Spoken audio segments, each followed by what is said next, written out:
Alright, so this is the second part of my response to Emma Watson's UN speech. Let's start this one off right about here. Why has the word become such an uncomfortable one?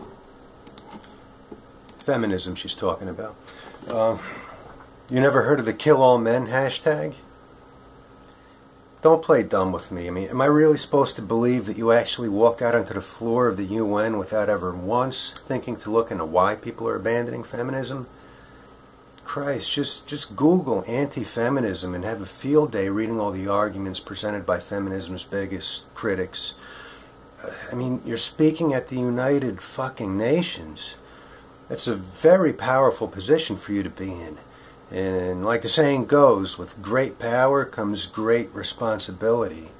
And the fact that you just waltz on up there like a little girl and imply that feminism is nothing but rainbows and kisses, and then try to lay a guilt trip on us for turning our backs on all these rainbows and kisses, to me, is very irresponsible. Either that or you're being very manipulative, one of the two.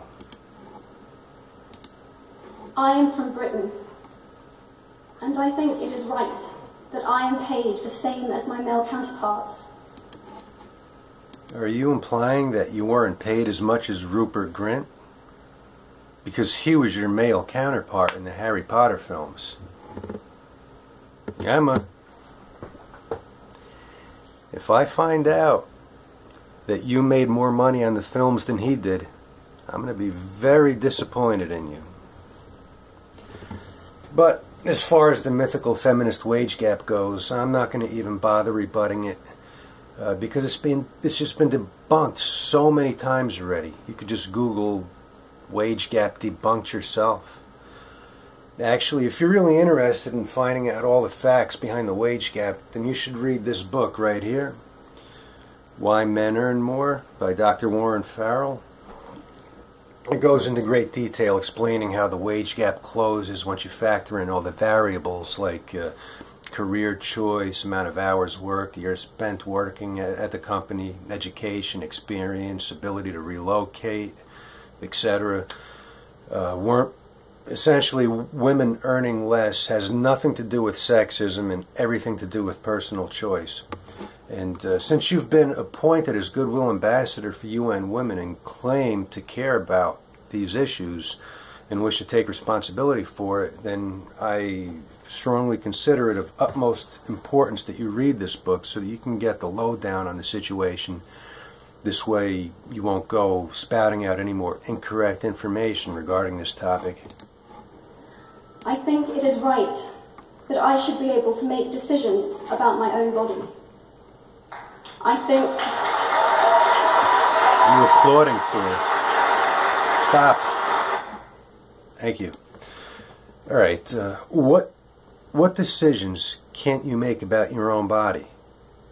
You, as a Western female, have the legal right to make any decision about your body that you want.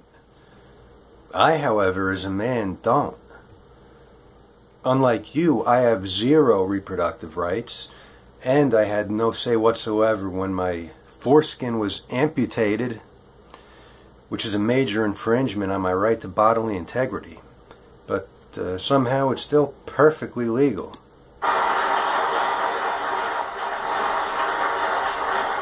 I think it is right that women be involved on my behalf in the policies and the decisions that will affect my life. They are. I think it is right that socially I am afforded the same respect as men. Well, respect is something that you earn. And part of earning respect is being held responsible and accountable for your actions, which is something that feminism hasn't really been doing all that good of a job advocating for. Well, not for women anyway. And here's a little secret about social respect. You don't get it by saying that you should be afforded it. You earn it. Any man who gets up and folds his arms and says, I should be afforded respect, would just get laughed off the stage. In fact, giving someone respect without making them earn it first wouldn't be treating them like a grown adult. It would be very patronizing and disrespectful. So in essence, allowing someone to earn respect is respecting them. So, hey, I agree. Let's start respecting women once and for all. Hillary Clinton made a famous speech in Beijing about women's rights. Sadly, many of the things that she wanted to change are still true today. But what stood out for me the most was that less than 30% of the audience were male.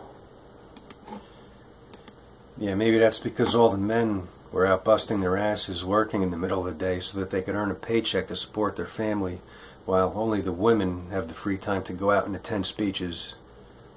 I don't know. Either that or maybe men just don't feel like hearing Hillary Clinton tell them how women are more victimized by war than they are, because women are the ones who lose their loved ones. Yeah, I'm thinking her lack of empathy for men might have something to do with that.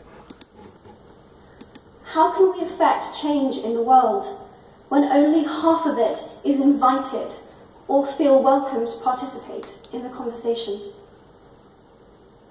Men, I would like to take this opportunity to extend your formal invitation.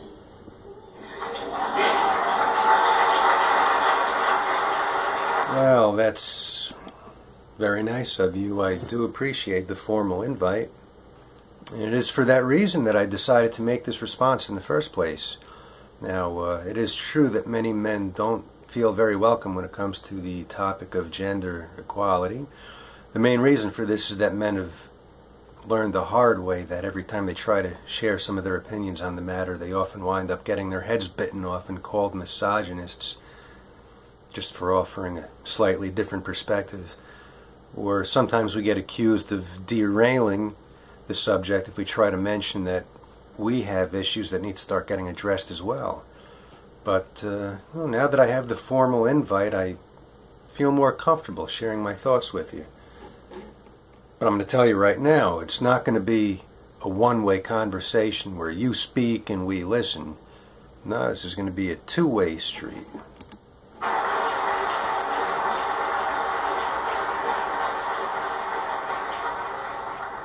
Gender equality is your issue too.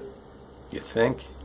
Because to date, I've seen my father's role as a parent being valued less by society, despite my needing his presence as a child as much as my mother's.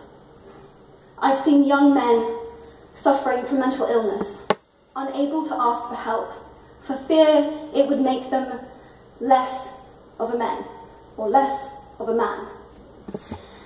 In fact, in the UK, suicide is the biggest killer of men between 20 to 49, eclipsing road accidents, cancer, and coronary heart disease. Pretty big here in the US too.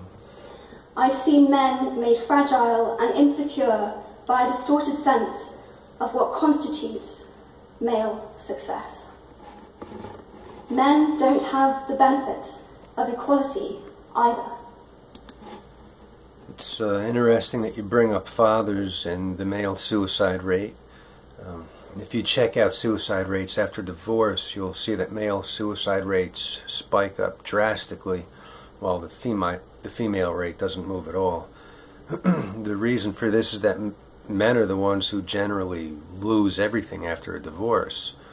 I mean, not only is it common for divorced men to lose just their wife, but oftentimes their kids, their home, and their financial resources. That's everything they've ever cared for. And guess who's been fighting and lobbying for all these laws that strip men of everything after divorce? And if the good feminists say that they were never personally in favor of men getting obliterated in the courtrooms post-divorce, then how come they've never uttered a word about it over all these years? Being a pro-equality movement and all, you would think that they would have noticed all the inequity happening inside of those family courts, right? But instead, they've just remained conveniently quiet. That's because they usually save all their energy to tackle life's much more pressing issues, like the horrors of being catcalled or getting called bossy. But hey, tell you what, I mean, I'm certainly glad that you're bringing it up now. Better late than never. It's just not usually the kind of thing that feminists have been known to give a shit about, historically speaking. But I'll always give credit where credit is due, so I do appreciate it, and I'm genuinely glad that you do care. We don't often talk about men being imprisoned by gender stereotypes, but I can see that they are, and that when they are free, things will change for women as a natural consequence. Oh, so that's why you brought it up. Because of the ripple effect that it ultimately has on women. Oh, I should have known that there was an ulterior motive. Isn't there enough room in your heart to just care about a man's issue for no other reason than the mere impact that it has on him? If men don't have to be aggressive in order to be accepted, women won't feel compelled to be submissive. Submissive? What are we in fucking Asia or something? 21st century Western women aren't exactly renowned for their submissive, obedient, and passive character traits. If men don't have to control, women won't have to be controlled. That does not sound flattering. Not at all. If men didn't have to be destructive, then women wouldn't have to be destroyed. If men didn't have to be evil, corrupt spawns of the devil, then women wouldn't have to suffer in their own personal hell. That's kind of how it's coming across. Both men and women should feel free to be sensitive. Both men and women should feel free to be strong.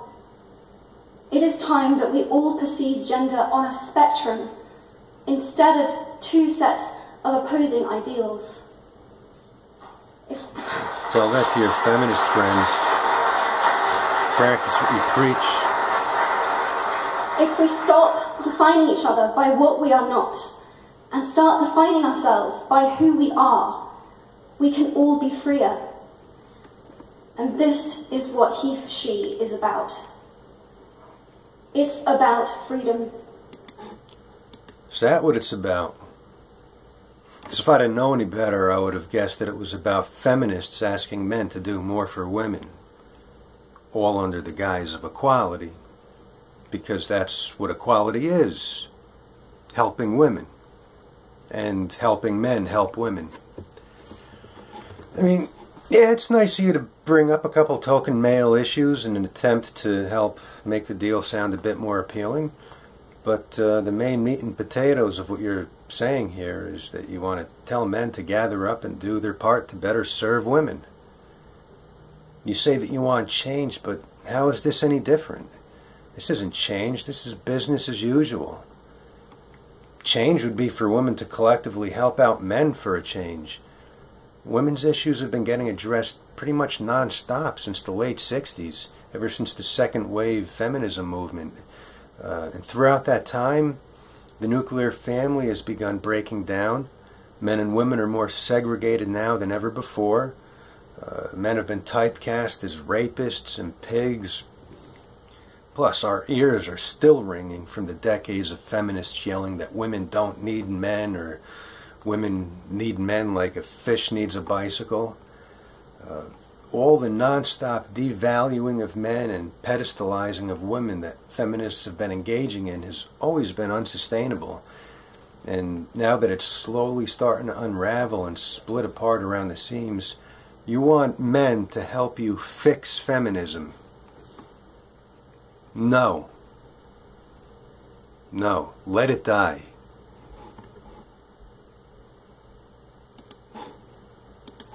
To do nothing. In my nervousness for this speech, and in my moments of doubt, I've told myself firmly, if not me, who? If not now, when? If you have similar doubts when opportunities are presented to you, I hope that those words will be helpful. Oh, it was. And it is that reason that I had the courage to partake in this conversation. At first I was just going to hold it all in, but I was inspired by those words. I asked myself, if not me, who? If not now, when? What can I say? You galvanized me to speak. And if your invitation is truly genuine, you should be more than happy to hear my input on the matter. And any act of contempt over this will prove that you never really wanted our participation in the first place, only our aid and assistance.